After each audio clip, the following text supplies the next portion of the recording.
అంటే జనాలు ఎందుకు నమ్ముతున్నారు అంటే వీళ్ళని ఎందుకు నమ్ముతుడు అంటే వీళ్ళకి ఒక సిద్ధాంతం లేదు ఎజెండా లేదన్న వాళ్ళను ఫిక్స్ అయిన వాళ్ళకు మళ్ళీ వీళ్ళని ఎందుకు నమ్మాల్సి వస్తుంది?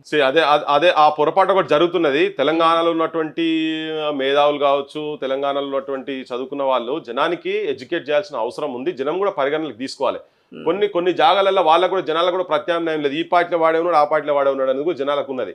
జనం ఎప్పటివరకు దాకా ఈ ఆలోచన వచ్చి దీన్ని ప్రాపర్ చేయకపోతే మనది కూడా శ్రీలంక లెక్కనో బంగ్లాదేశ్ లెక్కనో మనది కూడా అట్లా వెనెజులా లెక్కనో తయారవుతుంది.